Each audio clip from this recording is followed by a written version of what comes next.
Welcome to the Turtle Club. Hey! Hello. Hello? Turtle Club. Where am I? We're here, everybody. Episode 7. They said we couldn't fucking make it. Well, guess what, you pieces of fucking shit? We fucking... I don't know why I'm mad at you guys. I think you're just being a little rude now. No, yeah, fuck you. Actually, if you're listening to this right now, fuck you. If you're listening You know to this in the car, drive off the road.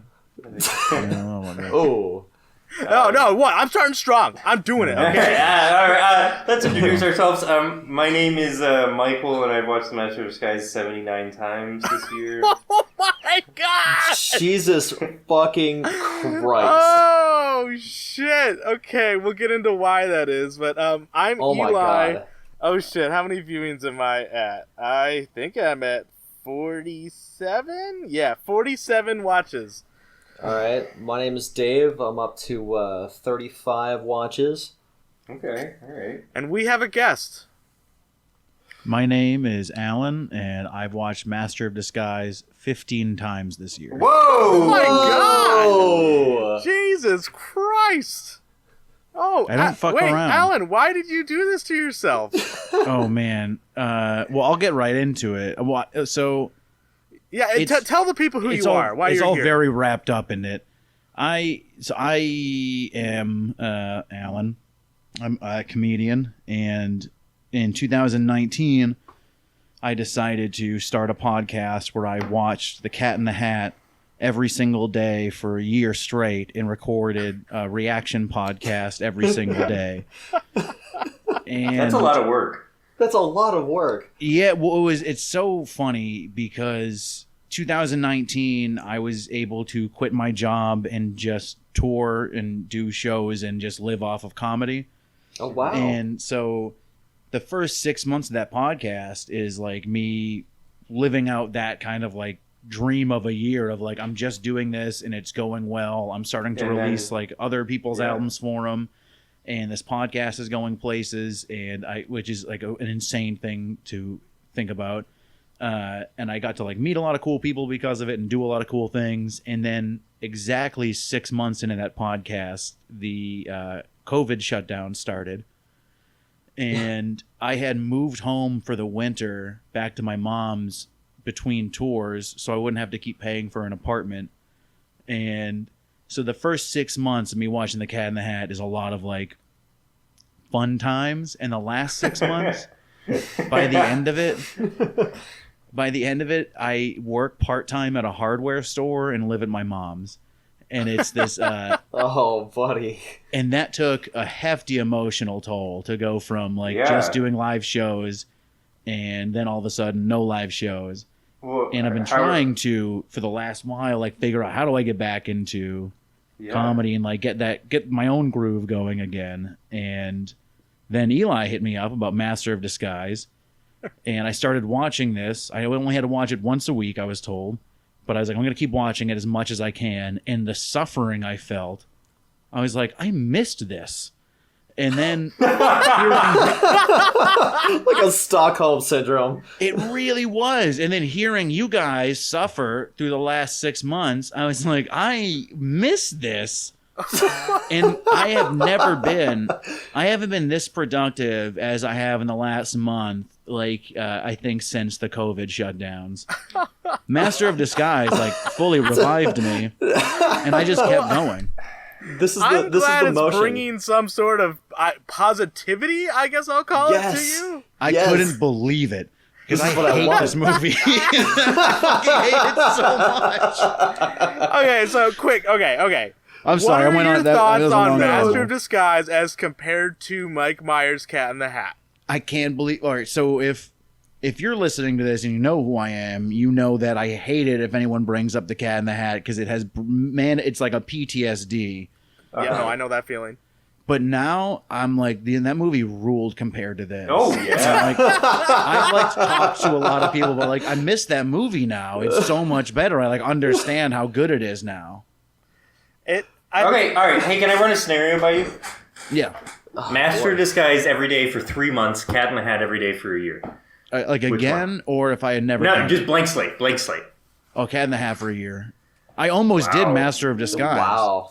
Oh, Wow. Wait. Whoa. So it was a close call, boys. Okay. So how low would Master of Disguise have to get for you to pick it over Cat in the Hat? Like 2 months, 1 month, every day. I don't know. Maybe I probably should have taken a 3-month deal. I would say if it was like only 2 months, I could do that. Every day, I could do that. All right. But hopefully in the winter, I wouldn't want to honestly, waste I don't my think summer. I could do that. I don't like. I'm the one. Like I'm on the podcast. I'm one of the Master Disguise guys, and I don't think I could fucking watch this bullshit movie every day for 2 months. Yeah. I don't think I could do it for one. It's I mean, neither. Yeah. yeah. Well, here's the other thing too. Is the twist I took is I hit like a really depressive spell on like Sunday of this last week, and I was just like, I'm so down. I feel like shit. I don't want to watch Master of Disguise today, and I was like, I don't even have to.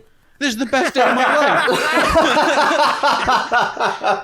No, and that's the thing I really want to emphasize. We did not make you watch it 15 times. Yeah, I know. It was just like I just kept doing it. I told you 4 times, and you're the fucking masochist out here. It's like, you know what? What if I watch it almost 4 times as many times as I needed to? Let's just dig into this old wound. Why not? Fucking ridiculous. Okay, Yeah, there's another good. thing that I do not want to like fucking forget about here. But Michael just said that he's seen this movie 79 times this year. Uh-huh. Yeah. Michael, I gotta hear this. Michael, what? Why is that? Yeah, I watched it every day in the month of June. It's technically, as of recording, June 29th, so I have 1 more day to go. But, yeah, I watched it every day for June. That's horrifying. That's impressive. That's I was awful. I told Eli I was going to be a real villain to you today and say that was really cute that you tried that. But then after I had that real depressive spell, I didn't have to watch it for a day. I was like, that poor boy over there. Yeah. Poor boy. I guess I could just get into Well, my okay, list. before you go into your notes, because you're going first today, Yeah. I just want to get a quick update on everyone's feelings. Like, how you doing psychologically? Mental health wise. I'm going to skip mine because that's a big part of my notes, so you guys go Okay, ahead. Dave, go ahead. I even wrote down this in the notes. I don't really laugh anymore. The fart jokes are all Wait, worn what the out. fuck? The different That's disguises just are all starting? changed. That's Yeah. just starting for you? Yeah. Yes. That is Dude, I haven't just fucking now laughed starting. since Watch 5. I've been I gotta get laughing a for a gripe out of the while. way. I still laughed a little bit at like certain things through like even like the 20s a little bit, but now I don't laugh. At most, I'm just like sitting there like, huh, that's cool. The only joy I get is from trying to do an impersonation. I'm slowly Yeah. getting better. Yeah. Yeah, my Constable Mueller's getting up there. It's like, Constable Mueller. It's from the Bavarian Texan one. Constable Mueller's fucking dope. Okay, I'm not. I don't know. Last month was a big thing where I wasn't suffering quite as much. I'm back to suffering a little bit. It hasn't been fun. I've been watching this movie very minimally this month, except for today. Well, and we'll get into that, but today wasn't so bad, so that helped. I don't know. My feelings on this movie, like I talked about this before, how I'll get like a burning inside my skull when it's on, and I'm just like staring into the abyss. I don't have that anymore. It's now like a void. Like, Ooh. It's not burning, it's not anger, it's not resentment, it's nothing. I know the voice. Like you broke through the wall and now it's just nothing. I have broken through the You know what it reality feels like? of my subconscious. You're You know what it Michael feels Keaton in like? White Noise. You know, in school, when your like history teacher would throw on some really boring like World War II documentary, and it was like it was made in like 1980, and like it's like super old, and you just kind of sit there and you're not listening, but you're not doing anything, and it's just like on. That's what this movie feels like. I would rather do that at this point, like that, because the World War II thing, I could like space out and like. I could I don't know, like use my imagination. I could go on daydreams or whatever. On this like shuts me down. Ooh, Okay. Like I put it on and I just like I enter the void. It's like it's like the opposite of Nirvana for me. It is a terrible thing. Can I go into suggest this, something for you? meditative state. Oh, Alan, yes. Please. Do something every time you watch it. Like, do the same thing every time you watch it. What do you mean? Like, I went 3 straight months working out every single day for 76 minutes while I watched The Cat in the Hat. Wow. I learned piano while watching The Cat in the Hat. You can sit and just repeat an activity over and over and over again, and you will get so good at that, and then you will be able to blame the Master of Disguise for this. I did get an exercise bike semi-recently, and one of my goals was to, like, be able to do the whole of Master Disguise without any breaks on it. And that is a plan of mine, and maybe I should start that early, like, and just, like, pause it at breaks. That is a good idea. Because, like, it would be a way to, like, just the idea of doing something else while I watch it, it does sound comforting. But also, in a way, I feel like I like playing piano a little bit. I'm not very good at it, but I play it a little bit on my keyboard. And I feel like if I started doing that while watching Master Disguise, that would ruin the keyboard for me. No, it makes it better. It brings pain to your art, dog. Yeah. It is true. I do need to suffer for my What is art music. without suffering? Yeah. Yeah. All right, fuck it. Just Michael, you senseless can do your noodling. notes. I'm very curious about this hell month of yours. Yeah, so Dave challenged me on an episode. I believe he was on an episode a few months I did, back. yeah. Saying he'd pay me $60 if I watched it every day for a month. And he let me choose the month, which was very nice for him. And as a teacher, I get summers off, so I've just been kind of chilling. I have to go into work every once in a while and do some stuff. But, you know, I'm just chilling, and I had a lot of free time. So I was able to watch it once a day. The first day, I think this is where my notes start. I didn't leave a note, so if I'm repeating myself from last episode, someone let me know. I woke up, and there was a weird odor in our kitchen, and I couldn't pinpoint it. So I was like, okay, this might be a gas leak. I'm kind of worried. But my fiance, who's much chiller than me, was like, all right, just wait. If it doesn't go away in a little bit, let's open some windows. We'll figure something out. So I put on the Master of Disguise, and I'm a very anxious person, so it was worrying me. And I get to the meatball scene, so like 15 minutes into the movie. And I'm getting more worried, so I'm like, fuck it. I'm going to call the fire department to be like, hey, can someone come out and check if there's a gas leak? So I pause the movie. Fire department comes really quickly. Shout out to my local fire department. And they were like, oh, it's not a gas leak. And I'm like, okay. And I'm like, what is it? And he's like, I don't know. I'm like, okay. But he was like, it smells awful. I'm like, yeah, it does. And then he was like, let me just look around the house and see if I, see anything. And I was like, okay. And he's walking around the house, and he sees the Master of Disguise on television. And that was a little embarrassing. I'm going to be honest. It's really embarrassing. Like, he probably thought to himself, why the fuck is he watching this movie? If he knew what it was, he probably had, like, a flashback to 2001. And then I found out that our refrigerator broke, so we went without a refrigerator for a few days, and it was the electrical paneling.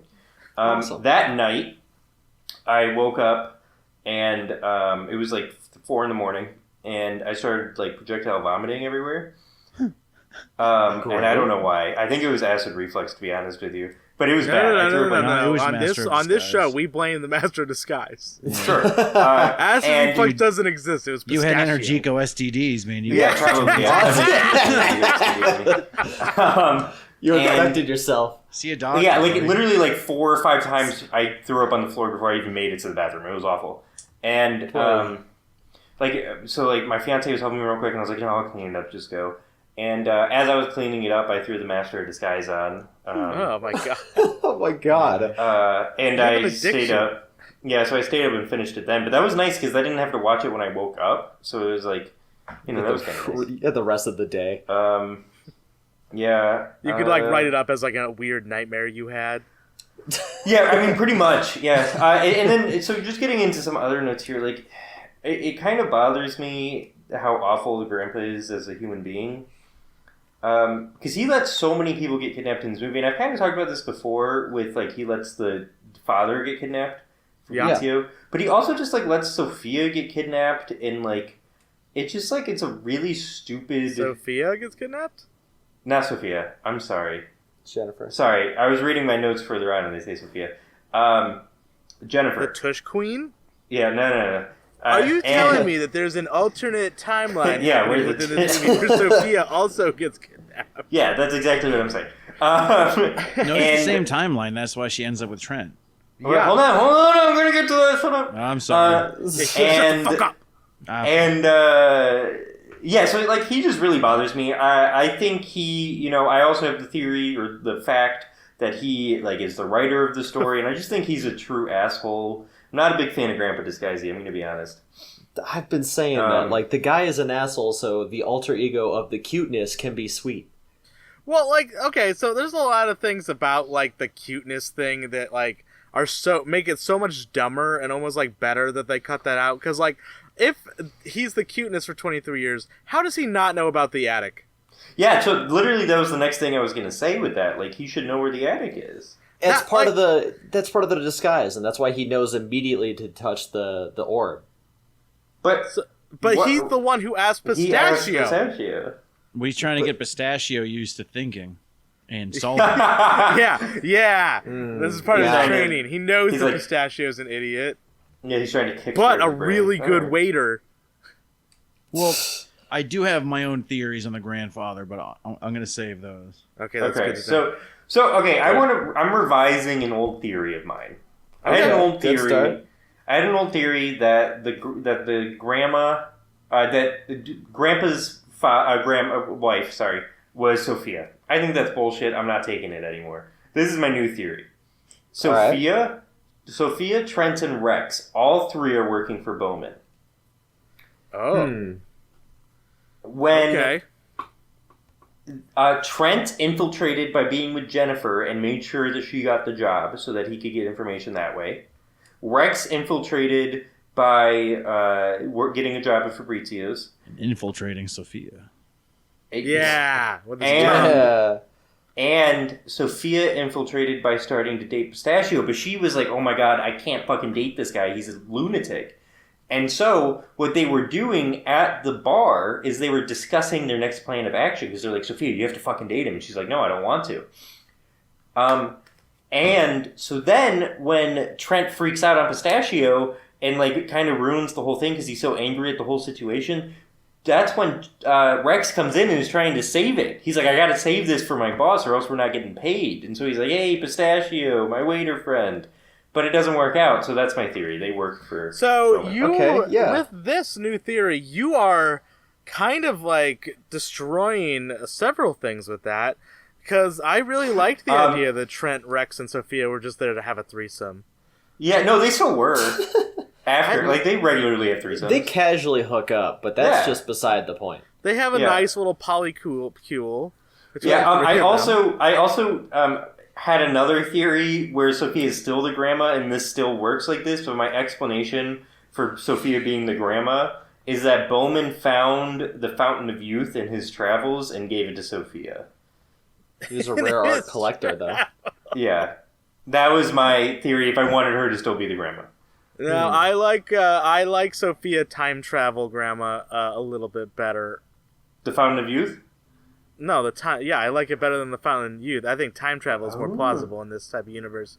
Okay, well, sure. So I just thoughts on that they're all spies. No. You can't move past it. This is a debate we're having here. You can't just be like, yeah, sure. Did she find the Fountain of Youth, or did? No. I was saying that I don't think either. Sophia's not the grandma. Sophia is the grandma. No, she isn't. She definitely you have to learn is. To accept it. This is something you get watching it 79 times. You're not there yet. Listen here, you piece of shit. You can't be lording the 79 times shit over me. You can't do that. Yeah, I can do whatever the fuck I want. I watched it 79 times. And Michael starts listening to these people. episodes, I knew this month was going to turn you into a fucking monster. Yeah, so as a fan, I'm horrified and I'm unsubscribing right now. Yeah, this bullshit. Michael starts murdering people on the street. The cops are like, "What are you doing?" It's like, "It's okay. I've watched Master Disguise 79 times." And they're like, "Oh shit. Okay, well you could go then." Oh my god, sir, I am so sorry. Continue. So at my 60th watch, I jump around. I don't make notes every time for these. Okay. I was getting an oil change, and I got an oil change, and I watched it on my phone, and so that was a fun experience. I was just kind of sitting in the lobby, on my phone, and the only seat was to my back to everyone, so I'm sure everyone saw that I was watching it. Like, man, that guy has really good movie taste. Yeah. And just an update on my mental state at Watch 60. It's just like a chore. I accept it. I don't really dread it anymore. It's just something I got to do, you know? Yeah, you're doing what you got to do. So what, it's like a side Alan, did you ever get there in your travels? Oh yeah, dude. I went through like every wave of it. I loved it. I hated it. It felt like hell for a while. But there was a while where it was just like, this is what I do. I go, I wake up, I watch it, I start my day. Because it's like I can't change it. I mean, I could, but I'm not. So like, this is what it is. Yeah. Alan, what are your thoughts on the slide metaphor that we've been using? I don't totally. I like it. I can't agree on my own. Like for me. So you personally never had like a bunch of tough watches and then like 3 watches in a row that were pretty good? Yeah, but was that what it was? I felt like it was a fun time than a harder one. Than I guess that is kind of what it is. You keep climbing up, yeah. Like I guess I do agree. The fun gets less and less rewarding as it goes because the ladder gets higher. Yeah, no, because I think sometimes it was really, really rewarding. Because like sometimes you would see. So like what happened for me once. I'm sorry, I didn't mean to cut you off. No, keep going. I once watched it 2 times that really changed the way I watched the movie. Was I watched it like tripping balls on mushrooms. Oh. And do you know the lore of the Cat in the Hat where Mike Myers didn't want to do it, but he had to do it because he was being sued? No. No, I did not know that. Why would not know? You know what? Then this is like the other thing that happens is now I'm like, you guys know these facts about the Cat in the Hat, and nobody ever does. No. And it's like, why? What the hell? Why would you? I guess. But they wanted to make a Sprockets movie, which was like his Saturday Night Live character, and he hated it. He was like, "I'm not making this movie. I'm not doing it." And so they sued him for a breach of contract for $9 million. Oh, and he lost. So he had to pay the studio. They were going to turn that bit into a movie, and he didn't want to do the movie. Oh. And so they sued him because the movie was already like in production. And so they sued him. They won for $9 million. And they said, you can pay us $9 million or you can do the Cat in the Hat. And so the Cat in the Hat, you're watching a man trapped in a cat suit. Oh. And in a way, though, I like good for him for giving it his all. he really gave it his all. There is one half second of that movie where you see in his face that he hates this. And I can pick that out, and it's one of my favorite parts of the movie. But when I watched it on mushrooms, I couldn't stop staring at his mouth. And I could tell it was a man in there and that he was stuck. And that was like a nightmare for the next two straight months. I couldn't stop staring at his mouth and being like, there's a man trapped in there. Oh, buddy. What a terrifying reality.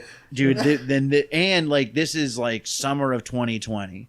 Like there are just like, I'm stuck inside. My what I had for a career is gone. There is just like the country was on fire. And I'm just like every day, like I gotta watch the Cat in the Hat. You did what you had to do to survive, okay? I would be like, "Excuse me, Mom, I have to go upstairs watch the Cat in the Hat. I'm an adult and it's 2020, and the world I know is gone." But there was one day I watched it at 25% speed, which took like almost 5 hours. Oh my God! What the fuck? That was like a religious experience by the end of it. You and Michael just like torturing yourselves. Yeah, Michael, I've really identified with you through this whole journey. Thank you. Thank you. That's painful. Because I've done a lot of that same stuff. I had to open up a business bank account, and while they're doing my paperwork, I put my phone on their desk and just watched the Cat in the Hat quietly while they did it. I ushered for a run at an opera house, and I watched it like in the backstage of an opera house because it felt like the dirtiest thing to do. It's like fun to torture yourself and do dirty things with this. Yeah, I mean, for me, it's the only way I get like it's like a challenge almost. You know, it's like, yeah, could I do this? Probably. But I think that's how you find the incredible highs that carry you for a while. Oh, I definitely agree with you. Because I did watch this movie every day for a month, and I feel better for it. Yeah, and I feel better for it. Yeah, it's a good thing. I'm very much on the opposite side of both of you on this. I would never torture myself. This movie already tortures me. It's like it's not torturing. It's like edging almost. You know? But it's like soaking, but like the cops are coming, and but your can't friend stop isn't there soaking. to jump hump for you. Yeah. Okay, Michael, keep going. So we've talked about this. Like they have different penis sizes and ball sizes. You know. Yeah, you know how it is. Yeah, you know. So I have a question then. That is assuming that internal organs also change then, right? So like, if his penis changes, that's an organ. His testicles are an organ. Yeah. That they change. So that means his heart, liver, everything's changing, right? Yes. Maybe. Possibly. Okay. So is he more like if he disguises himself as like, I don't know, turtle? No, like someone with like a horrible disease, let's say, right? Okay. Is it possible he dies of cancer? If he can't get out of the disguise. If he gets trapped in the disguise. But what if it's just that person's time anyway? Like they naturally would have died then, and he wait. So you're saying like, say he like disguises himself as a person who has cancer, and that person in the real world dies. Yes. Would he die at the exact same time as them? Correct. If it was a natural death like that, What kind of because bullshit is this? Like a lot of people who are like dying in hospitals like die of other things because they have that thing. So like, would he die faster? If do they become connected? If Pistachio dies in disguise, does the real person die? Ooh.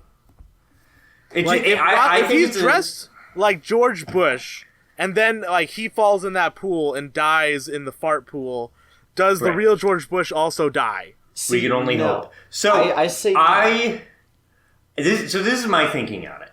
Let's say someone has cancer, right? And if we believe in fate, which I believe our current theory with this movie is we do. I think so. Sure.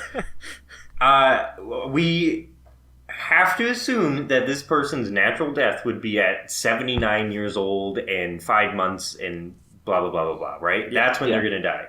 Yeah. Would Pistachio die as well? He has their same makeup. He's practically a clone of them. If he gets stuck in the disguise, I'd say yes. But what if he's in the disguise when it's that person's time? Okay, what I may I offer a theory? Yes. Yeah. That he would glitch out of the disguise, kind of like when he glitches out of the Clint disguise. See, now I actually have Like an his body would alternative. reject it and come back to itself, like So any he rotten can't. venom. But like, so Okay, are you saying yeah. that he can't disguise himself as dead people then? Like, can Pistachio like bring back like say so he's the energy code connects him to all Past and present. disguises past and present. Can he disguise himself as Abe Lincoln and do the I like to move it thing? Or because Abe Lincoln's dead, can he not do that? Shit. I think, Okay, all right. I think... go ahead, Dave. I've interrupted you. Go ahead. I think that Pistachio takes a copy of someone and then disguises as that. Yes. So it's not Tony Montana, it's Mr. Peru. No, but what if it best is... part of the movie? I actually agree that is a very high up there part. It has really good highs sequence is and in really good... one of the better parts of the movie, sections of the movie. The but it's best not my 30 favorite seconds disguise of the movie. You could watch the background dancers and they all just go off. That's incorrect. But, so, okay, all right. I like that theory, Dave. I'm with that. So like you're a copy. So if the copy dies, that's just a copy and not the original person. Right. It's not... It's not I'm disguising myself as Abe Lincoln as he is now. I'm disguising myself as 35-year-old Abe Lincoln, right? I'm disguising myself as 67-year-old Abe Lincoln, right? So, does that mean if he disguises himself as a cancer patient, as that cancer patient dies, he doesn't die then? No, but he does still have their cancer and has the potential to die. But the fate is unlocked. Actually, I can add more to my theory. You make a copy of somebody as the light side of Energico, and then if you go to the dark side, you are an exact copy, like Devlin Bowman.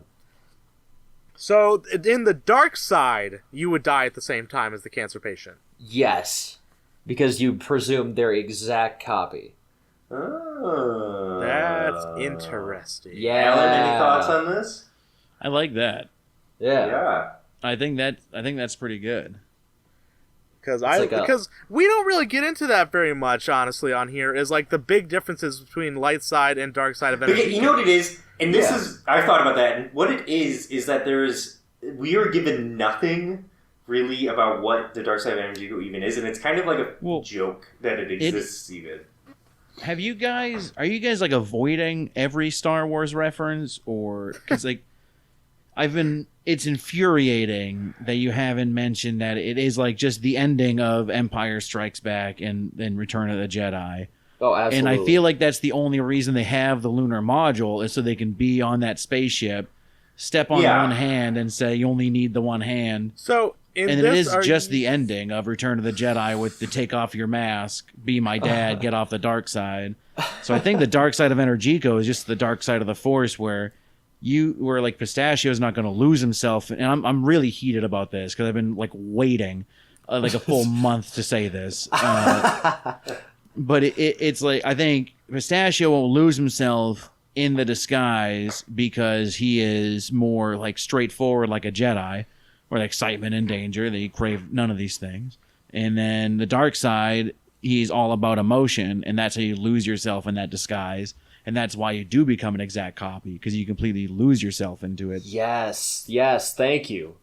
Like, okay, it's like a life link. So going back to you talking about the end of Return of the Jedi. So in this situation, Bowman is the Emperor? I think it's strictly just... Well, I guess, yeah. Bowman is Palpatine in this particular setup. So, I mean, to follow through on that, though, Fabrizio would have to break out of the mask and then kill Bowman. Is that what is happening at the poolside? He's dead, ain't he? Well, yeah, he's super dead. We know he's dead, but it's Well, if you slow down the tape... No. If you slow down the tape, there's a second shooter coming from an angle on the other corner of the pool, and that's Fabrizio. Fabrizio shooting him as he was on the grassy knoll. Yeah. Energico arrows. Energico arrows. The magic bullet. Or he Energico choked him. Energichoked him. Energichoked him.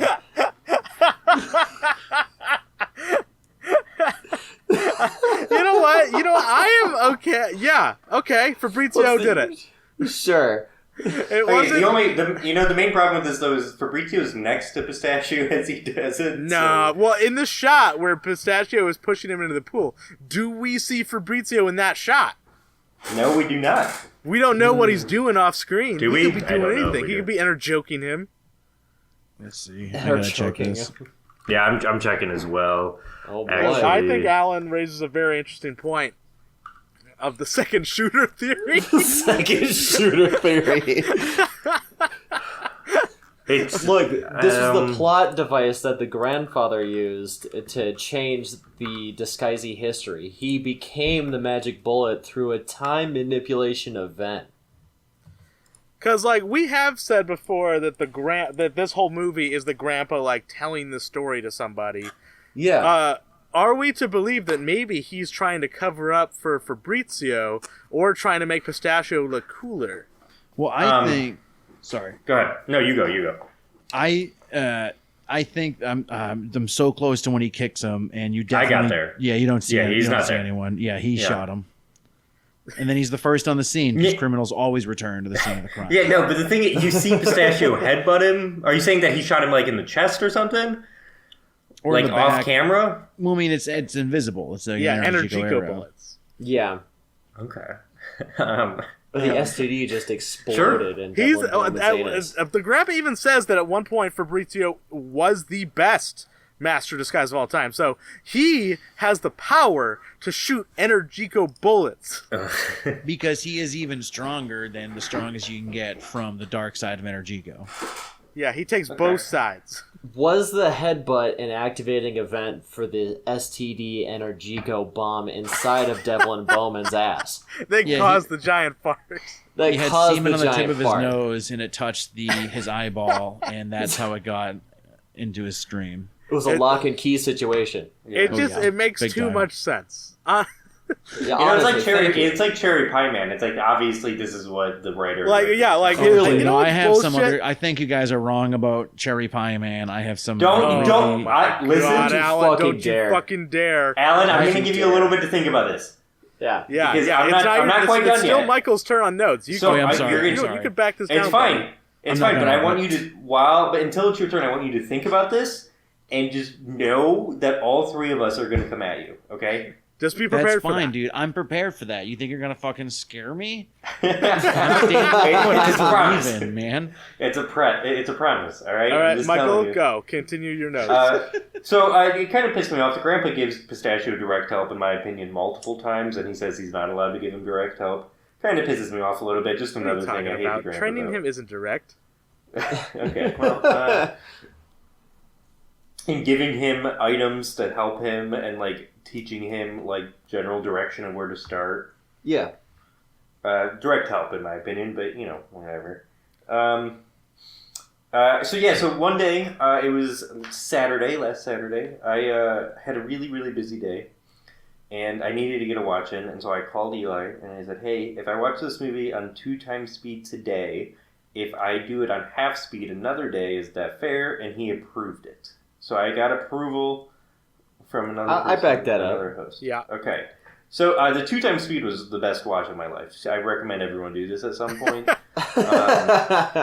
It was just phenomenal. So the half speed was pretty bad. I've already kind of done this I can't take my eyes off the screen. If I do, I slow the movie down. Yeah. And I eventually got slower than half speed, but half speed the whole way was pretty rough. How were the voices? Really pretty much indistinguishable, but like you can still hear it in your head when you've watched it that many times. You know what I mean? Like it's. And then my final note is haunting. I watched it today for 79 times, and then I watched American Psycho because I hadn't seen that movie in a few years. And I was like, all right, I'll watch American Psycho again. Great movie, but at the beginning of it, Walking on Sunshine plays, and it like freaked me out for a second. It happens. Like sometimes I'll hear a song from Master of Disguise, and I'll have like a moment where I have to like stop and be like, oh. Yeah, it's like, all right. It's not on. You're fine. But that was the end of my month and my notes there. But I'm at a good place. Really? Watching it every day for a month was really eye-opening for me. It wasn't that bad. I feel like I could go for another month. Now, did it help you Please kind of don't. like establish a more robust routine or anything too? Because Yes, you had to that's schedule good. around it. Yes, and it just helped that it was like Alan said earlier, I wake up, I watch The Cat in the Hat, or I watch The Master of Disguise in my case, and then I start my day. And that's what I did most of the time. The worst is when I didn't watch it at like 8 or 9 in the morning when I woke up. It was the worst when I was like, shit, it's 4 o'clock, I have to get a watch in. Because then it's like already, because it's like I already have my day planned and shit. But watching it first thing in the morning was nice. It didn't really feel like anything, honestly. It was fine. So the routine did help. Oh, for sure, yeah. And I'm not going to guarantee routine makes anything. you feel better. That's like what every book about success is. Yeah, You're on your way, boys. Yeah, so to not break that routine, so I become successful, I'm going to try and watch it every day in July as well. Oh my Really? god. Wow. Michael, as a teacher, you get summer breaks, and that's like a huge perk of it, and you're just ruining that for yourself.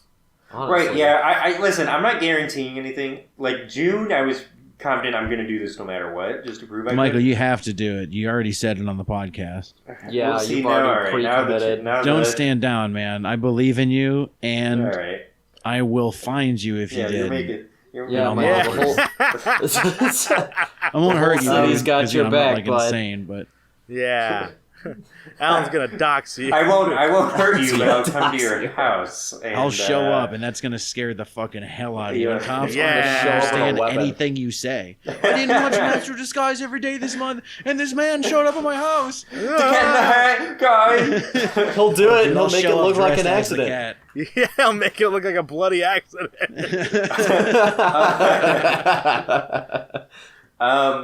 Yeah, I mean, listen, I don't want to guarantee it. I don't want to.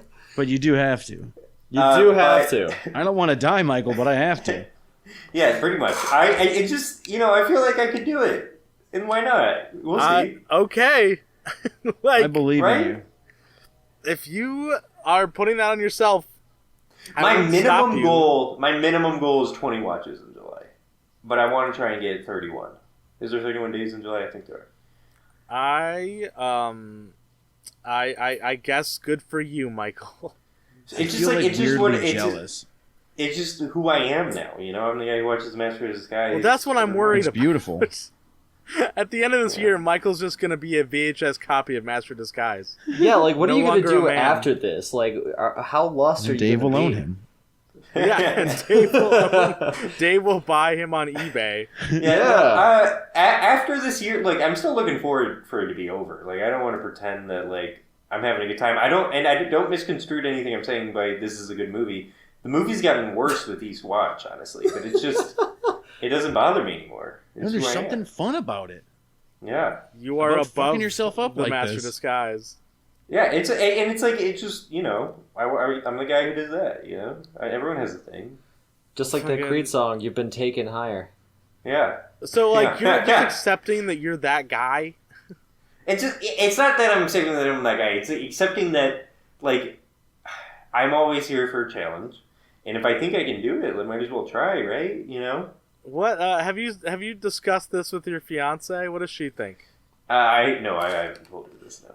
No, No. no, Michael. What would she think?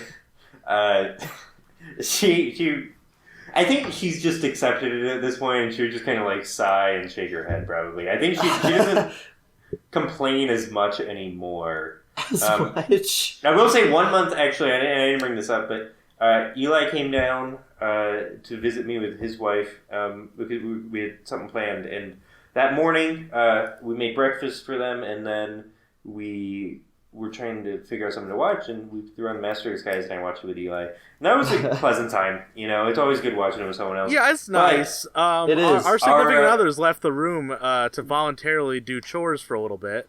Yeah. So that's how that ended with them. They did not watch the movie, and I was kind of looking forward to watching it with them, but, I mean, You they can't came in force like someone. halfway through. They came in around the Yeah. Turtle Club scene. yeah. Man, I- I can't um, believe you guys are doing this. It's it's rough. My wife really does not like the movie, so I usually watch it when she's at work.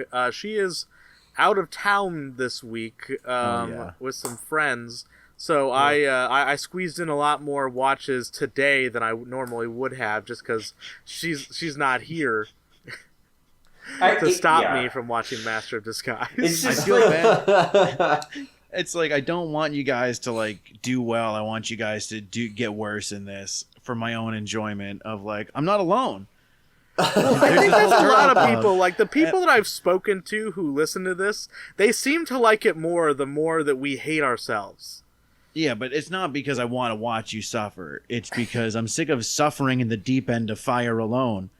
you want us to Nice. be at the bottom of the lake with you. Yes, but some would say I'm at the point of most suffering right now because I've just accepted it as a truth that I'm going to keep doing it. It's just So I feel- terrible. Like psychologically, like the fact that you're doing this Yeah. to yourself. Yeah, it's I've just started bad. thinking more about my psychological impact by deciding to do this, and I don't know if it's looking good. Like, what's this Like, say about okay, you can like- fix that later though. me? What does it say about me as a person? Like, okay, Michael, look back on you That in life January. is an adventure. If January Michael like were to listen to this, what would he be thinking? Oh boy. He couldn't handle this. I don't know. It's like I don't know. It just isn't a conversation like that I think I would understand. No, dude, because you're so much stronger now. You're so much stronger now than January Michael, and you can get so much stronger. This is something I still. have to do. It's it's something I've done. It's something I'm going to continue to do. And if it says that I'm stupid, or if it says that I am I like punishing myself, then so be it. But I think January Michael didn't know that about himself. I really learned a lot about myself. This year has taught you things about yourself. Right, and it's just you don't explain quantum physics to a baby. You know what I'm saying? Amen, brother. Amen. What? Wait, what? Wait, Alan, what do you think about amen? That was nonsense. No, dude, that was an amen, brother. Are you kidding me? That was poetry. That's fucking just some bullshit. What, you don't explain quantum physics to a baby? So Yeah, because January Michael was a had grown human, a person. None comparison to your July Michael. Yeah, it's to like 79 times, Michael. No. Yeah, no. It's like I was an adult, but was I? What? Who? No, I'm dude. not. How much have you? You are not your just body, watching The Master of baby. Your Disguise? body was an adult, but your mind was still but a child. That was 79 times ago. Yes. Right. So it's like- you're saying that your hell month was like sort of your form of a bar mitzvah. Kind of. Right? You know when like people go through traumatic incidents. More like a bris. When people go through traumatic incidents and they're like, I'm stronger for this. Yeah. That's what I am. I'm stronger because of this. I've learned because of it, and I've made myself suffer to see how much I can really take. I'm like a Marine. And now you can take another month of it, dude. I believe in you every day for July. Through the heat. Yeah. You know Through what? the dog days of August. Every day. Yeah. Oh, also another thing I'd like to point out. My city suffered a 2-day long blackout during this, so it was 100 degrees in our house, and I had to watch this movie in that. So, On your phone. yeah. Proud of you. That sucks ass. I used my power bank to charge my phone to watch The Master of Disguise. Now I want to point something out before we move on. So, Michael, I want you to know that I never had any doubt at all that you would be able to do it. Okay. I was Same, always actually. aware of the fact that, from the beginning, that you would be able to do a hell month. And I believe that you can do July as well. But my moral quandary is whether or not you should. This isn't Jurassic Park. We don't ask questions like that. We just do. I am the Ian Malcolm. Yeah, no, This I'm just- bullshit. Because, No, what's what the do worst you that could happen? gain from this? What do I lose? What's the worst What do I thing that lose? can happen? Enlightenment.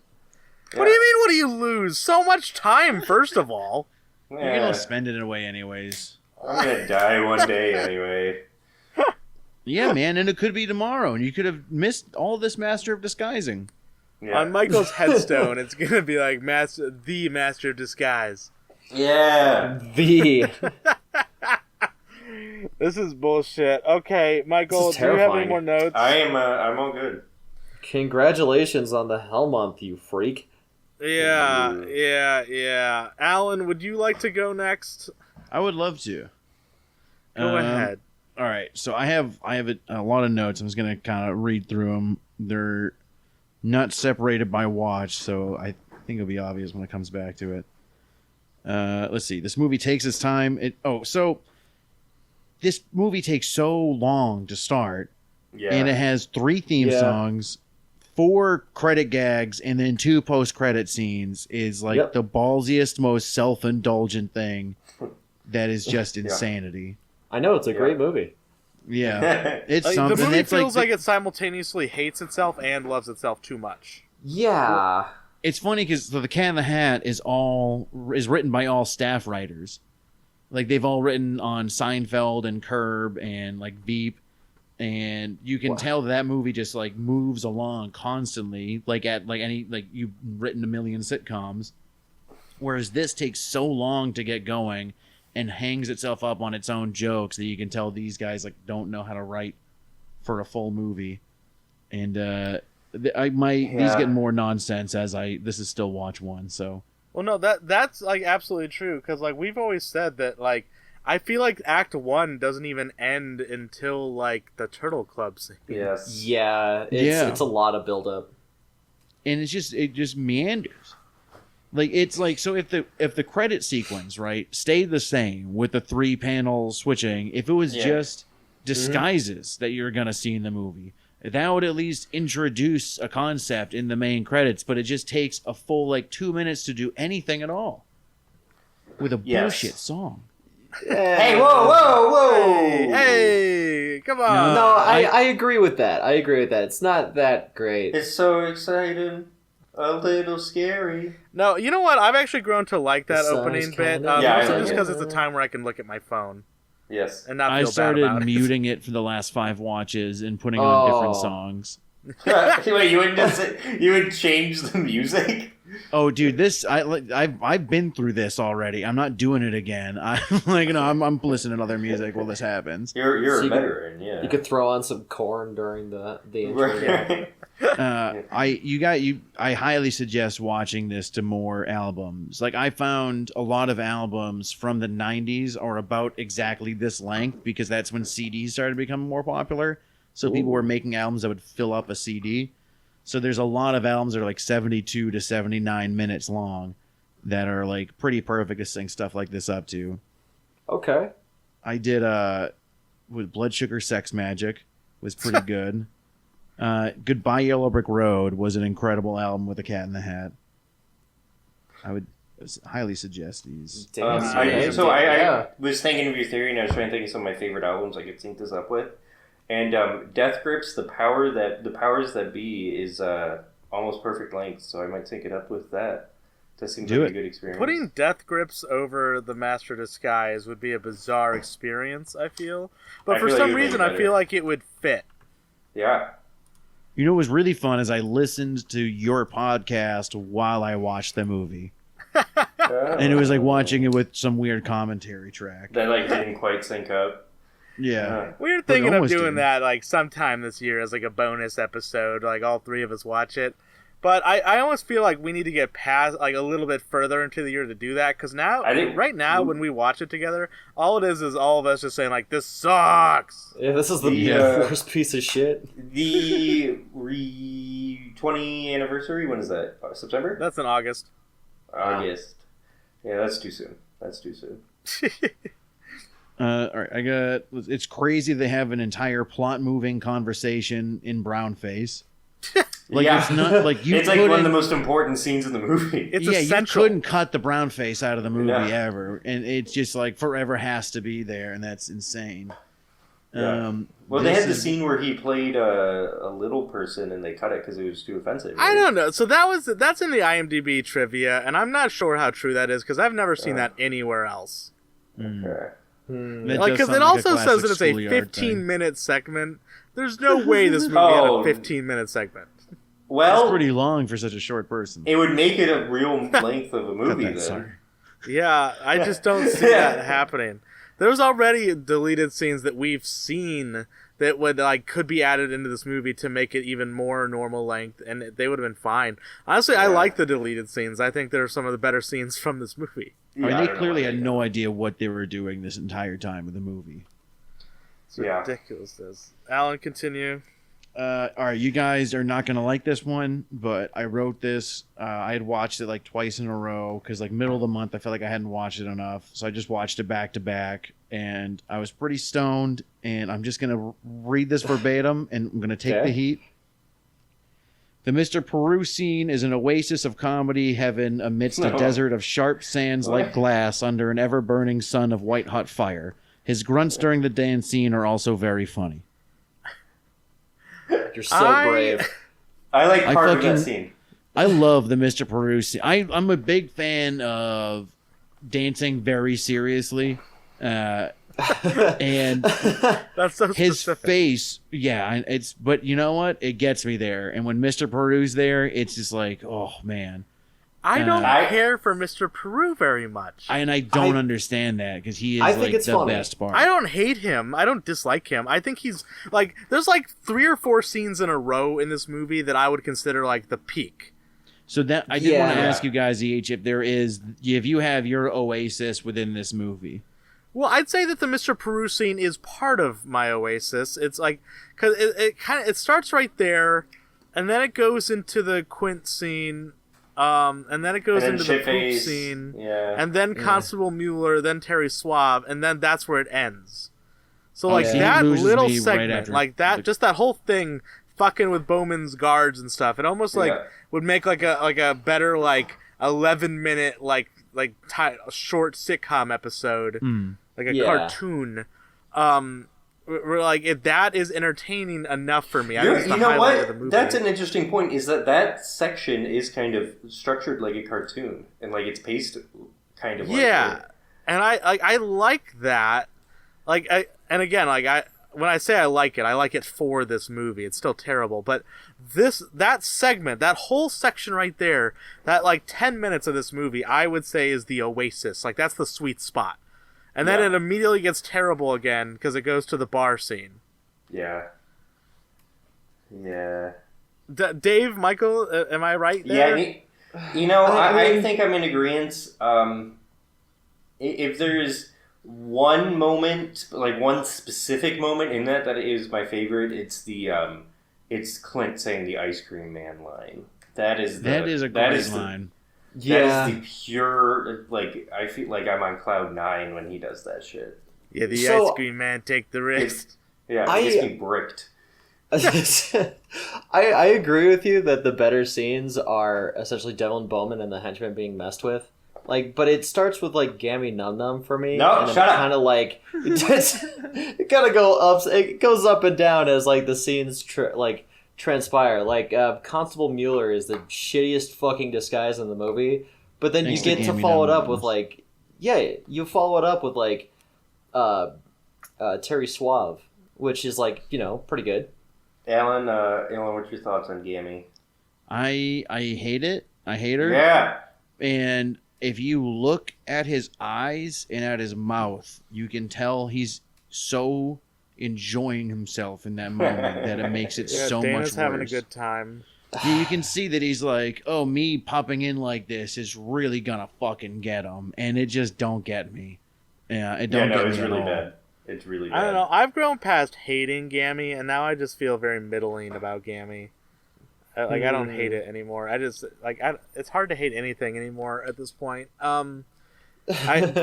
Constable Mueller has really jumped up there this last couple months, and I can't believe that Dave is still being immature about this. Yeah. Oh yeah. I'm with you, Dave, on this one. Constable Mueller. I have the Bavarian fuck is the worst part. See, thank you. Constable Mueller is easily the worst disguise in the entire movie. And again, you guys are allowed to be wrong. He knows it. No. You guys are allowed to be in the middle. He's just like, oh, fuck this. I have to leave. Oh, no, I fucked up and did a stupid fucking thing. I have to go. You're playing B. Yeah, that's why even he knows, you know what it is? Actually, this isn't working. The voice is the only thing that I like about it. You could say anything in that voice, and it's just entertaining to me right now. And it's okay. You guys are allowed to be wrong. I think he found the only 5 lines you could say that aren't entertaining. It's the best. Again, it's okay. I'm a big enough person to admit when I'm right. So I'm right and you guys are wrong. Yeah. Alan, continue. You know what? So along with that scene of the Mr. Peru and when Jennifer's in Bowman's mansion, I don't think Bowman is trying to assault her. I think he knows it's her, and so he's just setting a honey trap and seeing how far she's going to go with it. And he's like, this lady still thinks I don't know. And that leads credence to my theory of Trent, Sophia, and Rex all being spies, and then Bowman would know from the beginning. Well, so honestly, I have 2 big theories that I would love to present, but before that, I have 2 other quick notes. This was the only movie that the guy directed, Master of Disguise. Yeah. Yeah. And same with The Cat in the Hat. And the director of The Cat in the Hat was the Bo Welch? He was the production designer on like every Tim Burton movie. The same as this guy was the production designer for almost every Adam Sandler movie. And you know what's wild about that is that The Cat in the Hat, I feel, has very good production design. It has incredible production design. And it this has doesn't. flat shots. The camera doesn't do much, but the production looks beautiful. And that's Well, where you can tell exactly what he knows. This movie is the exact opposite, though. Like, this guy should be good at the production design, and it looks terrible in Master Well, it's of Adam Disguise. Sandler movies he's used to. Those are super just like He also does realistic settings. He does some of the good, like he did. Oh, you mean by realistic? Yeah, but like I don't know. I feel like he's not bad. Like, he's done some... Like, I found a really cool featurette where he's being interviewed for the production design of Click, which is a bad movie, but he did all the future scenes, and he put, like, a lot of thought into those future scenes, and I honestly think those future scenes look pretty good. I think it's one of the better-looking parts of Click. Huh. So, like, he has it in him. He just does, like, I don't know. In this movie, he just decided not to, like, make it important. He's like, oh, I'm going to focus on directing. And I don't know where that went, because it also doesn't look like he focused on directing either. It's a, I don't know. It's very weird. 'Cause, like, production designers directing, like, Bo Welch does a very good job with production design, while Perry Andalyn Blake just didn't this time. Yep, I'll agree with that. Yeah, no, absolutely. So I have question about the Turtle Club 9/11 thing. Yeah. It was that this started shooting right after 9/11. Yeah, like like a week after. They were And so doing location scouting during it, right? Yeah. this movie was definitely something different at the beginning than what it turned into, right? I mean, for sure. I feel Yeah, like they with definitely the- changed I think that. that's why the George Bush scene at the end feels so tacked on. Exactly. That's what I was about to say.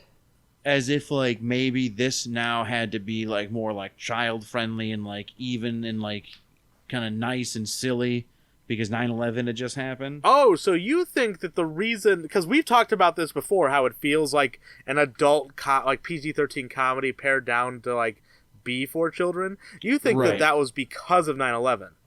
I think 9/11 was to stop this movie from happening. And you know what? They failed. They failed. We did not let the terrorists No, win. they USA. adapted. USA. It's just like the interview. Yeah. So that that was my thought, is that they made 9/11 so that they could be like, oh, this movie can't happen the way they're gonna do it. They tried to stop us, but as a nation, we rose up to make the master disguise. Yeah. No matter what. We all like hands across America. We did it. It's across America that. There's that Austin Powers fembots moment that just happens for no reason, then ends immediately. See, that's where I'm. Oh, in the that's where- credits. No, Yeah, with the huge right ass bots. before, is that in the credits?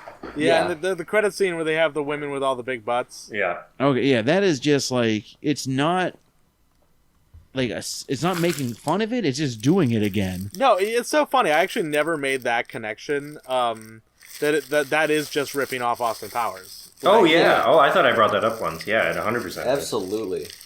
All right, so I have two big theories. All right. One trigger line here is when they're interviewing Jennifer. Yeah. She says, "What's the pay?" And the grandfather says, "What about being paid in honor?" And she says, "Actually, I need cash, not money, not a paycheck, cash." So what is Okay. Jennifer hiding? Oh. Oh Now- shit! We'll pin back around. So All you guys claimed at some point the grandfather was the writer of the movie. Correct. But what I think is the grandfather is actually, like, he's the antagonist in this story, and Bowman does not realize that he's working for the grandfather, and the grandfather has created all of this to happen. Because at the beginning, when Fabrizio's in the car, and he's like, that was close, too close, and there's that just voiceover of the grandfather saying, you have to tell Pistachio, or you have to tell your son about his legacy, and he's like, I'll never tell him. So, do you think that the grandfather was so upset that Fabrizio was going to cut the family lineage and not have him be a master of disguise that he got Bowman out of prison and fed him the information as to who was Bo Derek and who did all this.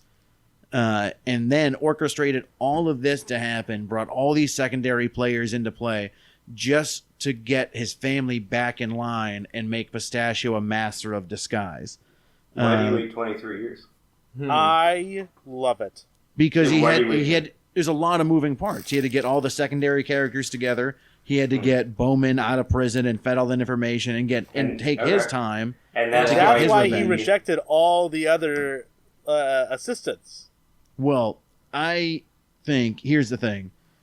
So at one point, Pistachio says the Tush Queen reminds him of his mother. And the Tush Queen is sleeping with Pistachio, with Rex, and with Trent. They made out at the bar. They didn't sleep together. Buddy, they went and had sex after. I know how adults work. No, hold on. I'm putting a huge hole in this. No, they don't even make out, Mr. Lore Master. I backed up. No, they say, Pistachio says it was his first kiss when Jennifer kisses him. Exactly. I backed up. Okay, I'm sorry. So she didn't sleep with Pistachio, but she is dating two guys at once. We can agree on that. Oh, for sure. Yeah, absolutely. Yeah, I mean, the Tush Queen is kind of. She's the Tush Queen. Come on. There's enough cake to go around. One man is not enough. So let's say the disguisees are they generally just sleep around, right? Mm-hmm. They're open-minded. Yeah, they're open-minded. They're poly. They're hanging out. Now, did the grandfather at some point sleep? Now, maybe not the grandfather, but so is Barney part of the disguisey family? Possibly because someone slept with Jennifer, gave her the Energico STD, and she lost a lot of weight, specifically in her tush. That's why she's so sensitive about when they make fun of her small tush. And then, I'm going to be honest. You're starting to piss me off here. No. I love this. This is good. No, Eli, you haven't realized something. This breaks our fact that Cherry Pie Man is Barney. No, it doesn't. Let him speak. No, it doesn't. Let me finish. get there. All right. So someone sleeps with Jennifer, right? Okay. She gets the Energico STD. She gets treatment for it, but she loses all this weight. She's like frail and skinny. That's why she's so upset about her tiny tush. When you have like STDs, they can go to your unborn child, which is Barney, right? Mm-hmm. So Barney's born, and he's born with an Energico STD. Now, Energico, as you just established earlier in this episode, changes your organs, and or maybe you said it earlier, but another one, but we just talked about earlier. So this is going to break a little bit of Cherry Pie Man, but follow me through it here. Okay. Barney is Cherry Pie Man because his body is all fucked up from his Energico STDs, that he's kind of like a werewolf where his organs shoot to the outside of him, and he's kind of like an inside-out man. But the kids all call him Cherry Pie Man because, kids make up like weird names for, weird monsters and stuff. So the Cherry Pie Man is a cryptid, and it is Barney.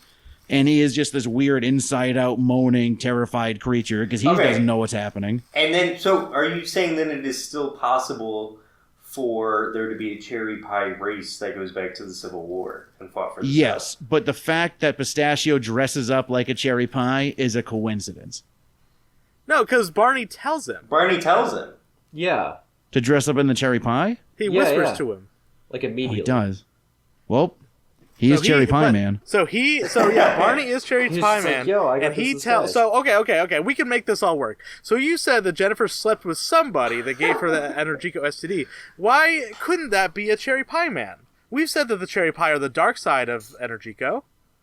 Okay. So let me step in here. Let me strap up my Lore Master boots. So, Jennifer Baker immediately recognizes the hand roll cigar from the Turtle Club, right? Which means she's got a history of dating these really kind of rich dudes. Yeah. Possibly went to Italy. Now, this is where it starts to get a little crazy. I'm on board. It's so crazy. This sounds like it might work. Cherries have been grown in Italy in specific regions, the north of Italy. But they do have the current record for the largest cherry ever grown at 33 grams. You know what it was? Barney. It was a fucking egg. An Energico egg that got implanted into Jennifer, who then escaped to America. What if it was the Barney. last? What if it was the last of a dying race? The last cherry pie egg. Yeah, That's they why- got wiped out by the Disguisey family, and they left one egg. And they're on the run, so that's why she needs cash. Yeah. There we go. She can't leave Yeah. a paper trail. It all 'Cause leads she's on back. the It run. all cycles back. The largest Yeah. cherry in the world was an egg that contained Barney. I think that all of these theories do synergize. Yeah. Approved. Are we good with this? I'm Yeah. feeling it. Are we I'm Are you feeling guys it. Alan's accepting my theory Barney into turns this? 'Cause inside I out and like- that's Cherry Pie Man?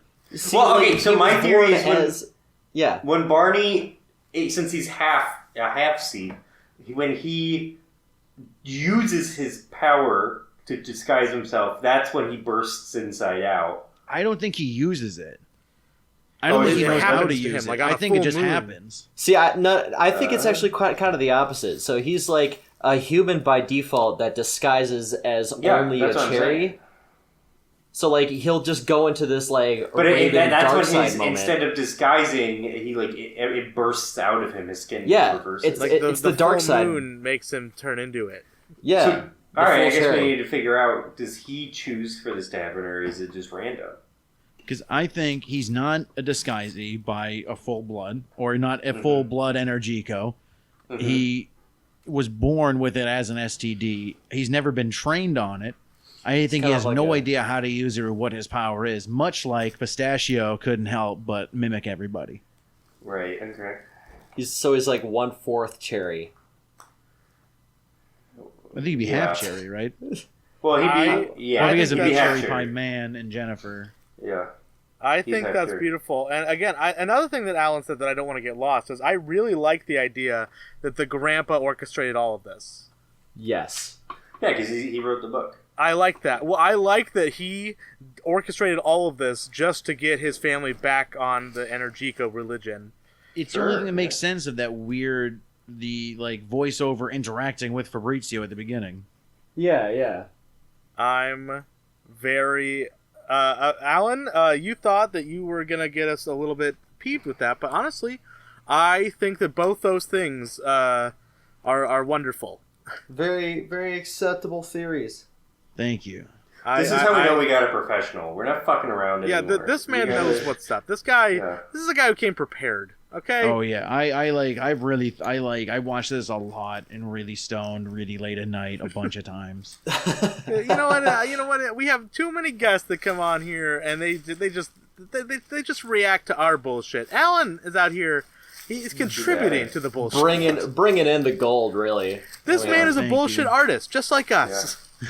No, I was so excited to do this with you guys, and I was so pumped to feel like shit and stopped listening to everything else and only like binge through this so I could really just feel like I completely God. suffered in the last couple of weeks with you You're guys. just neck deep in all of it. What the hell? Why? Yeah, because not only did you watch this movie 15 times, but you also listened to like, I don't know, what is it, like our 12 hours of content of us just talking about Yeah, it was fun. It was a good time. it. I'm glad you had fun, because I don't think I would have fun in doing that. Well, I mean, Me I came up with too. the cherry pie cryptid stuff. You know, it's a good time. Well, the It cherry pie reminded me a cryptid, lot that's of real. the, That's the Cat in the very Hat real. stuff. Because That the Cat in came the up Hat with to me itself. is like, I think by the end of this year, you're gonna feel very similar to the way I did with the Cat in the Hat, where I was like, it was no longer lore; it was just fact. It in is the way facts. that like gravity pushes us down. The Cat in the Hat is a demon. It is a portal to hell, and it's just like these are things that are. Like, these are truths, and anyone who watches and studies the movie as much as we have will see that very clearly. I think Yeah. it's bullshit when these people Yeah. that don't even Yeah. know what they're talking about are like, there's no way he's a cherry pie man. That makes no sense. Yeah, he wasn't in the Civil War. Bro, watch the movie as much as I have and then tell me that. Oh, Honestly, straight face. you don't even have to. Get on our level. It's there. You guys aren't Yeah. crazy. It's right there. I watched it. I barely watched it. It is there. We are exposing truths, and anyone who is denying this is just denying like reality. There's a hidden message that nobody is seeing but us. Honestly, Eli, you gotta calm down, 'cause We you're are starting the to sound chosen like ones. Bowman. We are Energico chosen ones, Energico warriors. and we are here spreading the word of Energico to the masses. So you're welcome, okay, people listening to this. We are educating you. I'm sorry I told you to drive your car off the road earlier. I'm back to being your friend. All right, Alan, Back to being your friend. do you have any more notes before I say any more bullshit? I believe. Oh, I did have. You mentioned at one point that Jim Jones is in the car when Fabrizio is getting arrested. Yes. That it took me so long to watch it and pause it and see that it was Jim Jones that I was A, impressed that you noticed that, and B, made me really believe it. He looks like Jim Jones. It really does, but only for like one camera flash. Like that's Jim Jones in the back of that car. Yeah, but there's it's just barely there where they didn't want you to see it, but it fucking happened, man. They did it on purpose. They meta wise, the director put that extra in a Jim Jones costume on purpose to spread our message. Okay, That's part of the entire message. like the Jim Jones thing, that was very much on purpose. Why else dress that man like Jim Jones? Danny's wearing an Apollo 11 sweater when he goes into the room. That's how Honestly, you know Kubrick what? faked the moon What was that landing. documentary called? Room 237. Room 237. I own it. I hate it. We need a documentary like that for Master of Disguise. Yeah, we do. You guys are the ones to do it. It's so real. I have one final note, and it's Mr. Peru Forever. Good. Yes. That was all Okay, I watched. That's all that's I a said good the note. last time I watched it. That's how I knew I was dead. Mr. And you know Peru what? Even if I forever. don't love Mr. Peru, I don't have enough passion about it to even care. Just next time you watch it, listen to the grunts that are happening while he's dancing. There's just these grunts, and it's awesome. Okay, I'll listen to the grunts of Mr. Peru. Stare him in the eye. Stare him direct. Also, don't break eye contact with him the whole time, and then listen to the grunts. Well, It sounds that's an the awful thing. lot If you like you're break eye fucking Mr. contact with Peru. Mr. Peru, he takes that as an insult. He's like a silverback gorilla. Well, yeah, you'll have nightmares that night, and then you'll die 7 days later. Okay, Dave, if you don't mind, I'm gonna go next. Yeah, please. And that's madness. actually a very good segue, Alan, because I wanted to talk about this. We've talked about this a little bit outside the podcast, but I have been consistently dreaming about Master of Disguise for months now. Yeah. Oh. And I don't think we've talked about this in a recording, so I want to have this conversation. Is this creeping into your dreams now? Yeah. It has been for a long time. Consistently. I feel like it not only is Master Disguise fucking up my real life, but it's now sunk into my deep psyche so badly that I can't escape it even when I'm sleeping. Mm-hmm. It's horrifying. I had a dream literally just 2 nights ago about Gammy Num Num. That's a rough one. Oh my god, I hated it. She was just there. She was just around. Yeah, that's a rough one there. because you have so much cleanup when you wake up. Am I right, fellas? Yeah. Yeah, wet dream. Amen. Wet No, it was dreams about it wasn't a Gammy. dream about Gammy Num Num or Master Disguise. She just happened to be a part of it. It's just it's rough at this point. So I just wanted to confirm that we are all going through that. Yeah. Alan, did you have dreams about the Cat in the Hat? Weirdly enough, I don't think I ever did. Really? And I'm a person that's I'm pretty constantly terrorized by night terrors, and I frequently Yeah, me wake up too. in the night either screaming or sweating or just in a panic. But the Cat in the Hat, I think my brain was like, "We're not gonna do that to you, though, bro." It's it was the one thing was we won't. It's not gonna be that fucked up. You'll kill everyone you love, but you're not gonna watch the Cat in the Hat in your dreams. That's okay. No, that'd Yeah. be terrible. You wake think up in the middle of the night, you're it's on your TV. You're like, no. Yeah. I think it was just such just a part of the day that I just didn't care. That it was just always like that. My brain, that wasn't what the big stress was of the day. That's so interesting that like it didn't do that to your psyche. Yeah, because it's nice. not. It didn't even. It did everything else. It did everything but weirdly Just enough. not the dream stuff. Yeah. And I sleep like underneath the painting of the Cat in the Hat. Oh God! Still. What? I don't know. I haven't had the strength to take it down. What? Wow, that weird? we truly are starting a religion here. Sorry, is that weird? That's concerning there, buddy. It's a good painting. It says the house was alive. All right, I watched the movie 8 times this month. 3 of those were today. Damn, dude, you're really struggling through this. Yeah. Well, no, I'll explain why. Because Because today was not much of a struggle, and I'll get to that. But so I stuck to mostly like once a week this month. I had one double until today. I'm trying to take it easy, and you know what? It's been great for me since I've started taking it a little easier on this movie. It hasn't been as bad. I don't know. I just I sit down whenever I just happen to have some free time. I throw it on. It's a short watch. I suffer through it for a little bit, and then I'm done. That's how it's been.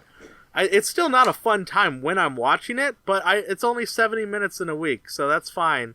Yeah. I also started a new job this month, and that's been a lot of different stresses and transitioning and stuff. And though it's kind of nice to have sort of a constant, I guess. Yeah, it's the best constant is watching it every day, pal. No, Yeah, I'm not going to nobody- do that because I don't. No. I'm not a terrible person. It's kind of nice right now to have Master Disguise in my back pocket. It's just oh, if I'm feeling overwhelmed at work, I'll just throw it on. And so I think I've talked about this before, that at my last job I would watch Master Disguise at work sometimes, and I calculated it to be a little bit under $20 I got paid to watch Master Disguise. This new job of mine, I make a little bit more money, and I calculated it, and now I make a little bit over $35 to watch Master Disguise.